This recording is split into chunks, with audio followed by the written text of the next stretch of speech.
Agora aqui, Rafa, por gentileza, os números do coronavírus, tá? Os números do coronavírus. Vamos atualizar. Esses números aqui são de quando? De ontem, né? Ontem à tarde. Atualizados hoje já? 81 casos infectados. Diogo, 81 pessoas com a doença agora? Não. Por quê? Porque 53 já foram liberados.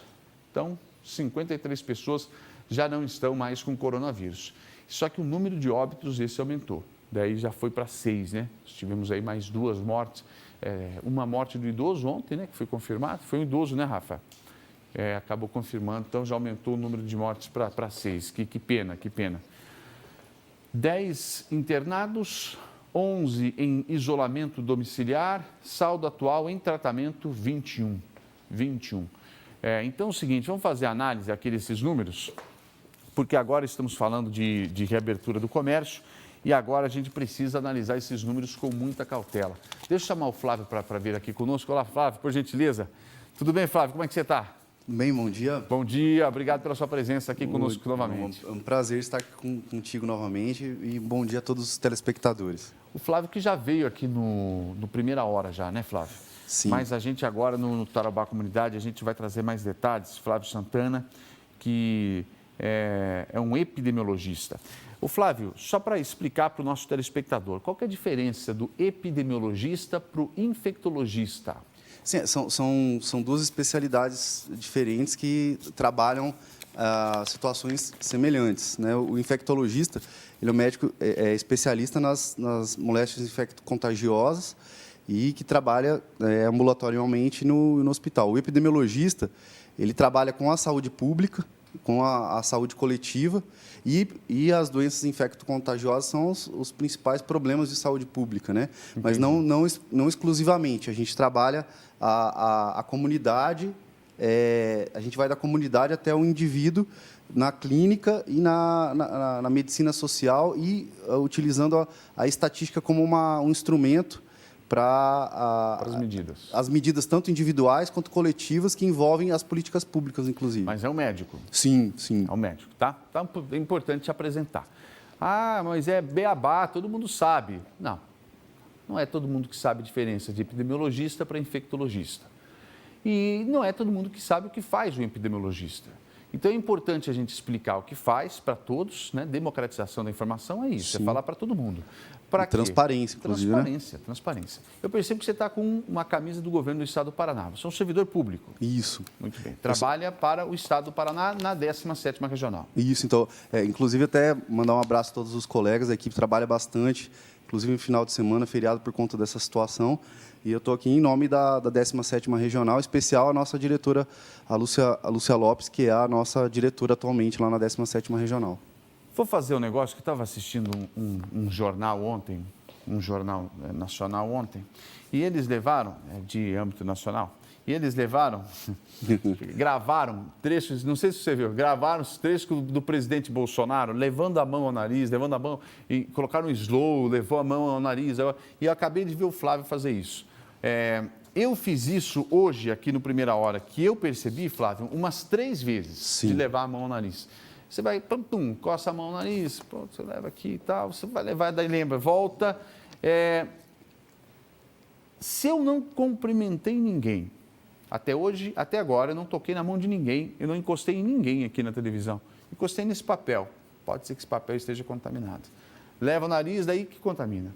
Então, tem que seguir mesmo isso? É importante mesmo isso, Flávio? Ou é assim, muito extremo? Essa é uma questão cultural. Por exemplo, os orientais, em especial na China, Coreia do Sul, Japão, eles já têm essa etiqueta respiratória, muito porque eles já enfrentaram outras situações. Até o inverno deles, em algumas regiões, costuma ser bem mais rigoroso que o nosso, muito semelhante ao hemisfério norte. Então, eles já têm... Eu, como você já falou outro dia, eu tenho rinite. E esse é um problema que eu estava com a minha máscara, né, até chegar aqui. Poxa, a máscara, dependendo da máscara, provoca rinite. Isso, ela é uma máscara nova, o tecido está incomodando um pouco, então meu nariz está coçando um pouco. Então é uma questão cultural que a gente vai precisar repensar. Mas é muito semelhante, por exemplo, à questão do capacete e do cinto de segurança.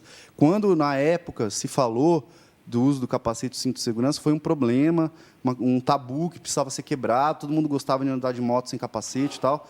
E com o tempo e as medidas e as exigências e a mudança cultural, aos poucos, hoje, colocar o cinto de segurança é quase um reflexo. Você entra no carro e já... É automático. Né? Agora, nós vamos ter que rever essas questões culturais em relação ao comportamento da etiqueta respiratória a partir de hoje, porque... Eu acho que essa é a grande conquista desse corona que a gente vai ter aqui no Brasil, sabe? Exatamente. Estava falando isso agora há pouco. Exatamente. Mudar a cultura, porque não vai ser só uma questão de tempo para a gente ter um novo enfrentamento. Né? E aí nós vamos ter que aprender. Agora, para nós que temos uma doença respiratória... Né? É mais difícil. Eu só achei exagerado ontem o que fizeram com o Bolsonaro lá. Eu não sou a favor do Bolsonaro, contra Bolsonaro, nada.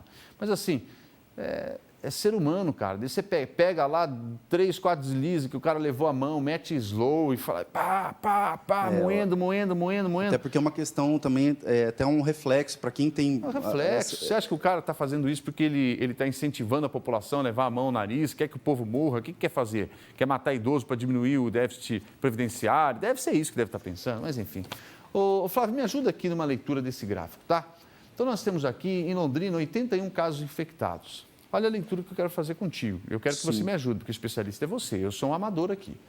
Nós temos 53 que já foram liberados. Então, esse número cai aqui com os internados em isolamento domiciliar para 21 casos agora em andamento. Sim. Correto. 21 em andamento em Londrina. 21 em andamento, sendo internados 10 e 11 em isolamento domiciliar, como é o caso do Major Vila, por exemplo, que a gente acabou de conversar com ele aqui ao vivo, conversando, está super bem, tranquilo, conversando. Colocando tudo isso daqui na pior das hipóteses, nós teríamos a necessidade, se esses 21 casos evoluíssem para grave, a necessidade de 21 unidades de terapia intensiva com ventilação mecânica, tá? Sim. Pior das hipóteses. Ô, Rafael, tem gráfico aí de casos suspeitos, cara? Ah, tinha que ter, bichão. Cadê o gráfico aí? Viu quantos casos suspeitos nós temos em Londrina hoje? São 90? Sim. Na casa dos 90? Sim, em Londrina, né? Aí na regional é maior. Em Londrina, 90. Vamos colocar. É mais do que 90 ainda, não é só 90. Sim. Acho que é 91 alguma coisa. Vamos arredondar aí para 100, eu não me lembro, tá? Sim. Vamos jogar para cima. Sempre melhor. Vamos jogar para cima. Então, nós temos 100 casos suspeitos, mais 21 casos confirmados. Desses 21 casos confirmados, 11 domiciliar, 10 internados. E 100 casos suspeitos, que podem não ter coronavírus.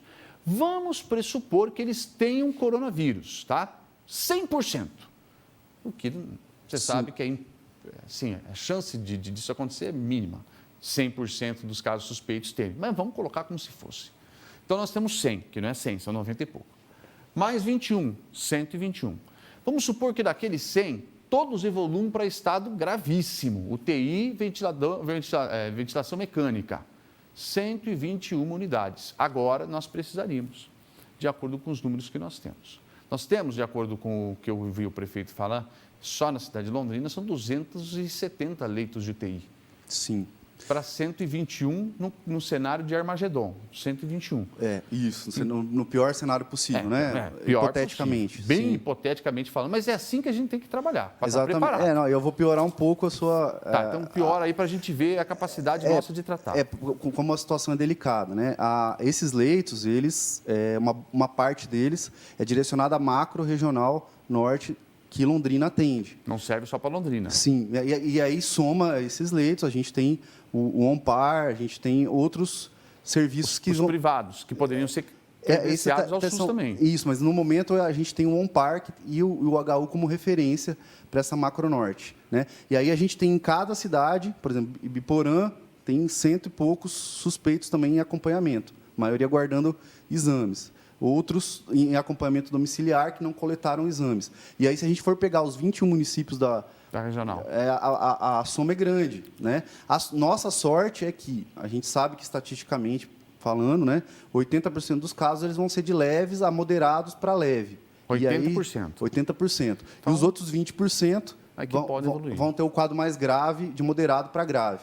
Né? E desses, 5% com certeza precisarão de UTI. Então, vamos lá. Tem o número total das 20... São 20... Quantos municípios?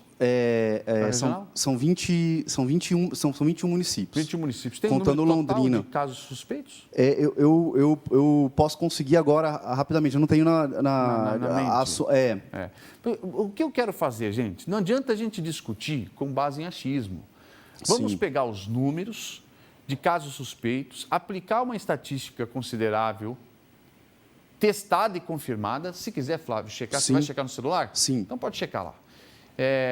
Vamos pegar então da região. Está aí, ó, eu estava fazendo a leitura só de Londrina, já está errado. Esses 270 leitos vão ter que atender a região também. Está vendo como que é? Vamos pegar isso daí, aplicar uma estatística correta em cima e vermos qual é a nossa situação real. E agirmos de acordo com a disponibilidade do nosso sistema de saúde. Para quê?